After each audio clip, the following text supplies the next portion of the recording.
So I'm going to walk around and show the Expedition 3.0 as I picked it. And I want to go down through the cut sheet, the order sheet that Off Grid Trailers sent me, and kind of talk through the things that I chose and didn't choose. Maybe that'll help when somebody goes to spec out their own trailer.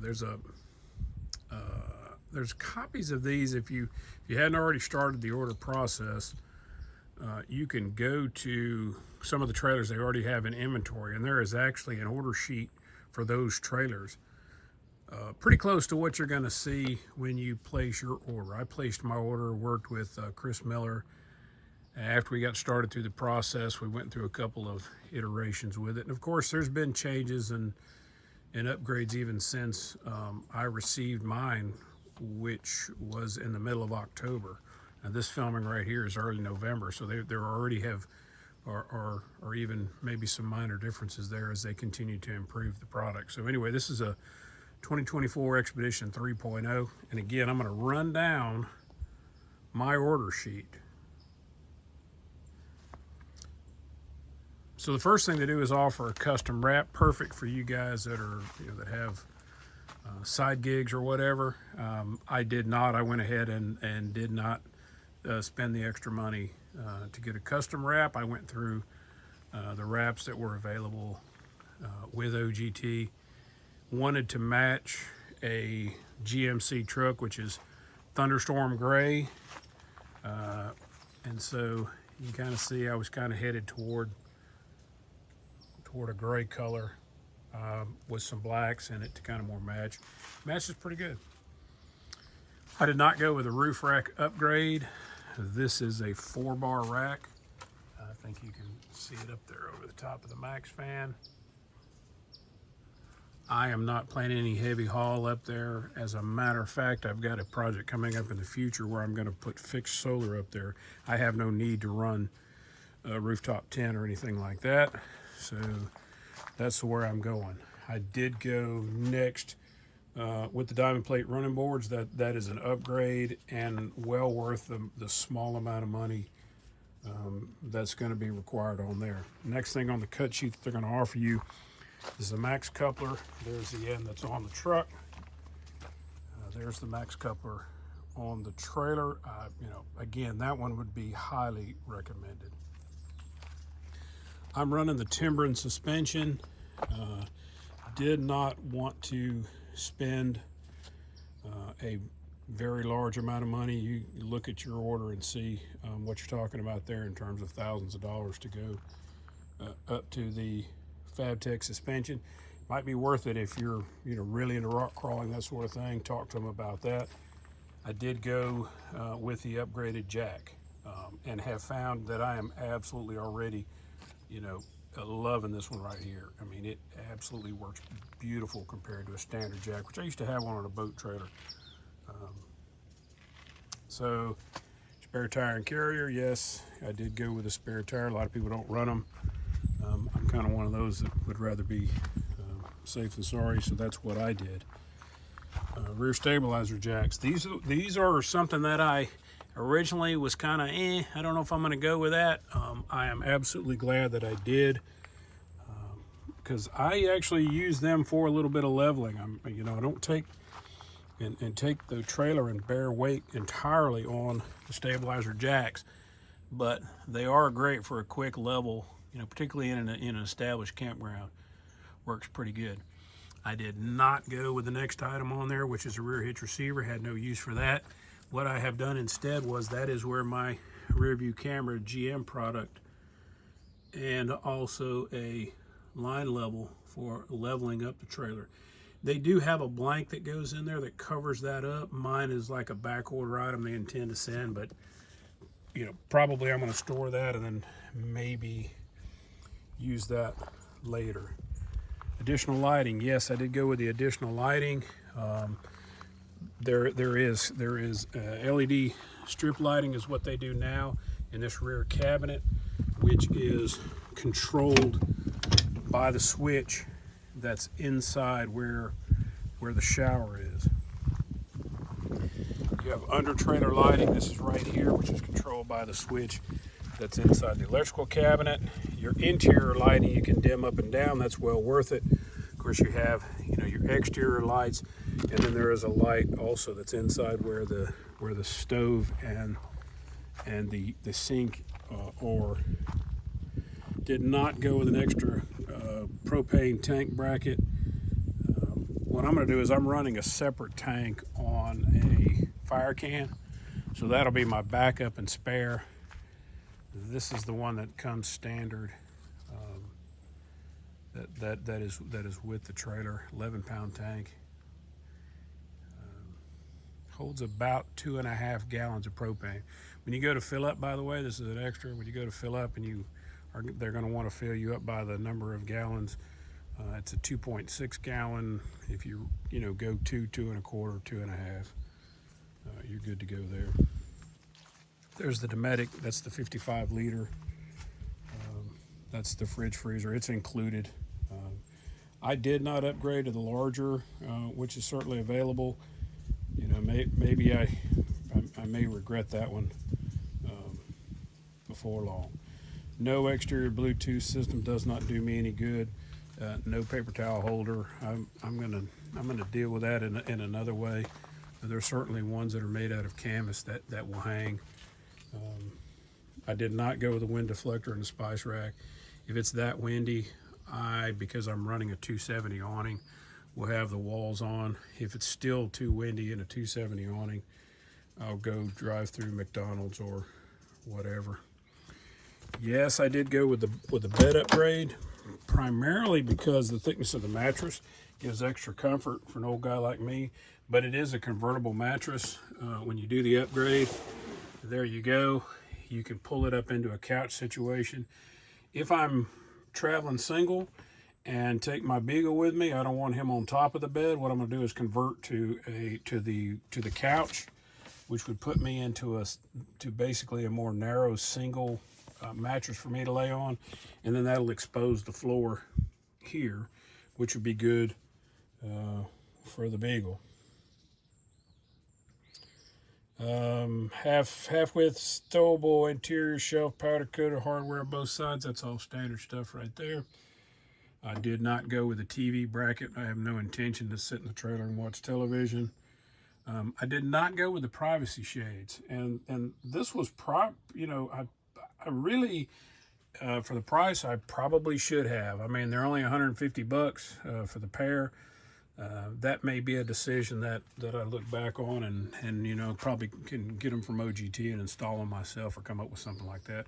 What I did instead, what you see here, is I bought a pair of RV curtains, hung them up with some elastic and some stick-up hooks, and created my own curtain situation. I may never go back, because what I can do with these is, of course, I can bundle them and tie them up, which then exposes the screen. I don't know. That's one that just, I could have went either way on that. Whatever.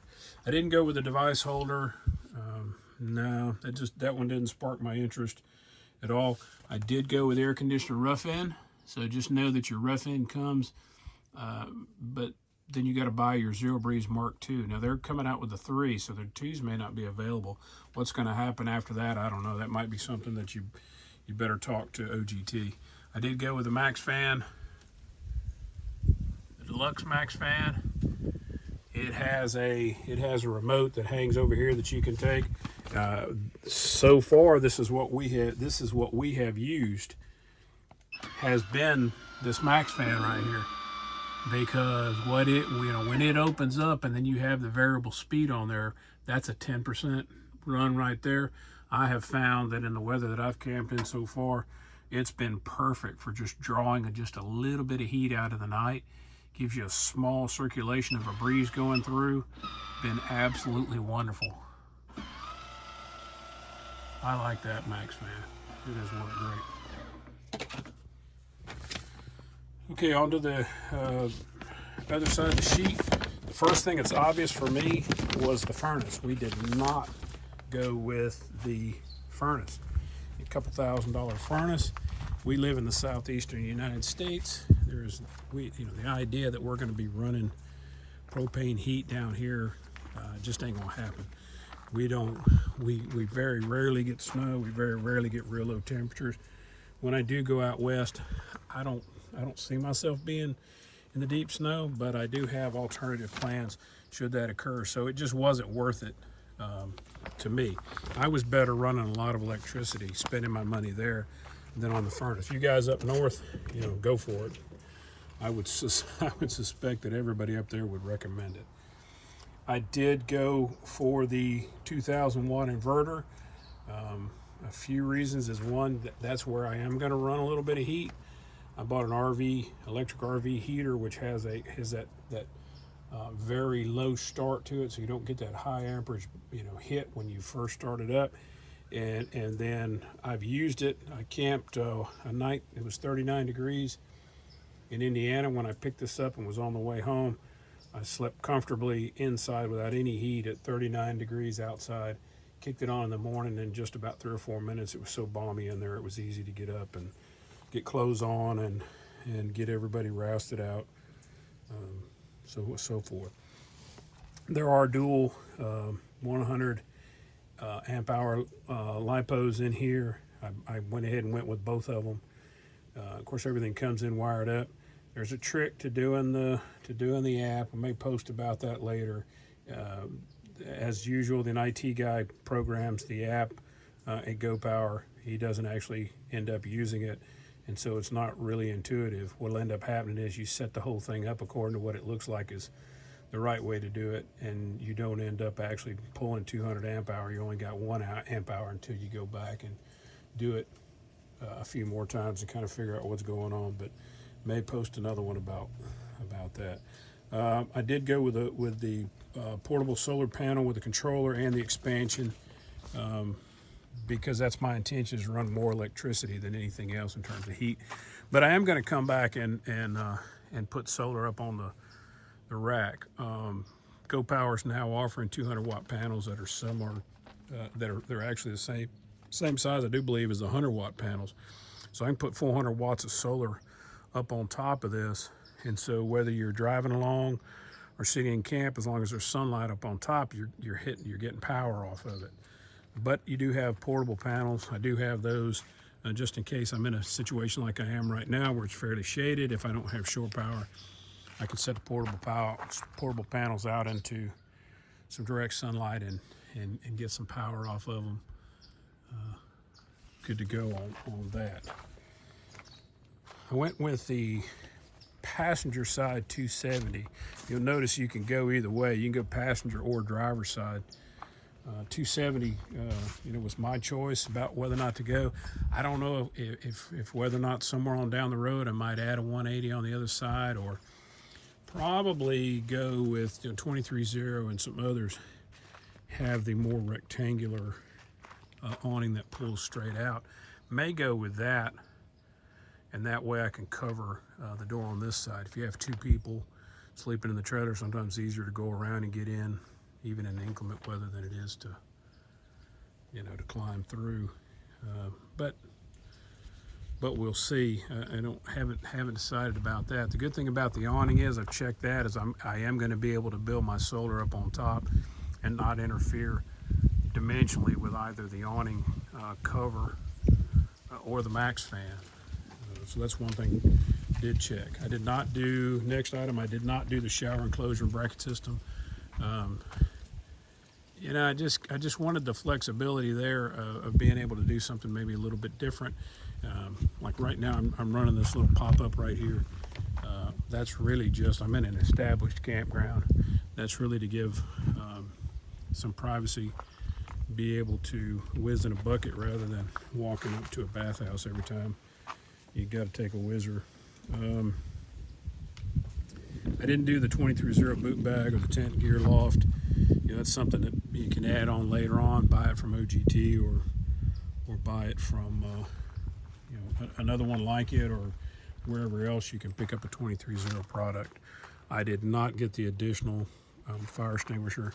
The fire extinguisher that comes standard with the unit is mounted right there. So it's readily available, where you would worry about it the most if you're inside the interior and you start getting fire alarm or a fire is occurring, the outside chance something does happen. Whether or not to carry an additional fire extinguisher, I carry one inside my truck, so maybe that would happen. Transport shrink wrap, no, I didn't do that. OGT, I worked it out with them, and they brought my trailer across to Holland, Michigan. So there's a guy up there that runs. He's got a side gig. He calls it West Holland Overland. Jeremy's his name. Super good guy. Went up there and did a pickup from him. It was sitting in his in and around his space right there. We went up there and hooked up to it. He kind of helped, with some orientation or whatever, and then we drove south back to Alabama. It was quite the adventure to do that. Really enjoyed that quite a bit. The next one was the Canada-approved 180 watts portable solar panel with 15 amp charge controller. Apparently those are kind of fragile. It was recommended to me not to do that. I did not do the annex. I did do the side walls for the 270. What ends up happening, you'll see those if you see them in other people's videos. I think they're well worth it. Obviously in this camp situation, because we're sitting on a bit of a porch type situation on this site, awning's probably not gonna work out here. But in most situations, if you're gonna be in camp for a few days, absolutely go with the awnings. One of the biggest things that I think about having the walls on there is I've seen other guys that have videoed that have awnings on there. They put a firebox inside, sitting, would be, say, roughly about where the table is right here, and they raise the temperature inside those awnings. I've seen some of them post that they can raise the temperature 15-20 degrees. Yeah, that would be well worth it. Well worth it. So I'm asking Santa Claus for a firebox. Anyway, that's it. That's the Expedition 3.0. Obviously, I didn't cover, making a choice between a Pando and an Expedition and the other options that are out there from OGT. After countless hundreds and hundreds and hundreds of hours of watching video, this is where I settled. And those are the options that I went based on a cut sheet. I'll probably do another video where I scroll through OGT's iPad, their online order system, where you scroll through, which the first one is, that you're going to go Canadian or US dollars, then you keep swiping through. The beautiful thing about that idea and going through those is that you can go back through and change your mind, and as you're watching videos, go with the different options that are on there. I spent countless hours looking at stuff like that. Just a couple other quick items I'm thinking of while I'm walking around. There's the sink and stove. I've got everything taken off right now because I cleaned up after breakfast. I used a stovetop percolator, brewed my coffee. It was fantastic. And then made some bacon and eggs. There's your air in and out of the air conditioning. If you do the selection where you have the setup for your air conditioning, you're going to get those ports that are there. These are removable caps. So if you're gonna run air, you're gonna take off your dust weather caps or whatever to give access to that unit. You just got to remember to do that. If you kick it on and it's not working right, there you go. Inside space, I think it's all pretty much, obviously there's some, because I'm not running a furnace, there's a blank right there. The one controller pad you see on the bottom left hand side is for the inverter. The one that's there's a switch there that runs your interior lights up and down if you have that upgraded light package. You don't get that if you don't have the upgraded light package, and that's well worth it, because otherwise it's like super bright in here or not bright at all, which, like you have no light or a lot of light. The good thing about that is that switch runs it up and down. You can put on just a little bit of light, or you can run it bright if you need to. And then next to that's a controller for the hot water heater. Above that's your 110, and then you got some USB and a voltmeter there, so you're monitoring your batteries easily. That over there is a breaker panel for your 110 system. Slide, you guys have probably already seen all this stuff if you've watched the countless hours of videos that are out there. Fridge running off the 12 volt.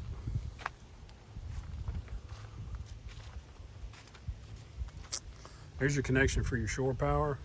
It works like a charm. Just plug it up. Good thing about it is that you can open and close this access right here with your. You don't have to disconnect from power if you need to get into the cabinet for whatever. There's your Anderson for your solar. I'm running a Voodoo up on top just to use that space right there. Threw some fire logs and some wood. Bought that stuff at the grocery store. Makes life easier if you're in camp. You know, if you want to build a fire, go Boy Scout. That's perfectly cool. If you use one of those little fire logs, if you're just wanting to create a fire, just go for it. There's the shower. There's your hot water heater, your Aquago hot water heater. Access panel, that kind of gets you in there. OGT sends you every one of the manuals that come with all this stuff. Not only do they have their own, which is well done, but then they also send you, like, you get the instruction manual that goes with your Truma Aquago. So you get all the detail that's in there, as far as if you need to, learn how to use the system better, and something ain't jihon and you gotta work on that. There's your fill for your water, 31 gallons of water. The drain is actually just right up under here. You can reach it from the outside. You don't have to crawl under.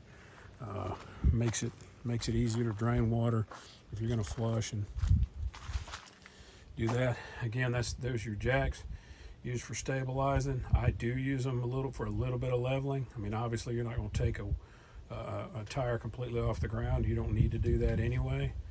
But what I did was I set a bubble level back here, and then I just level from the back. I level from the front with a bullseye. Works like a charm. I'm still working on these racks right here.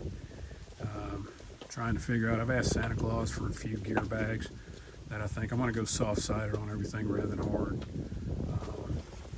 I'm getting there. Cutting board. I actually made space up underneath it. You can see it. Cut it up with a Dremel tool.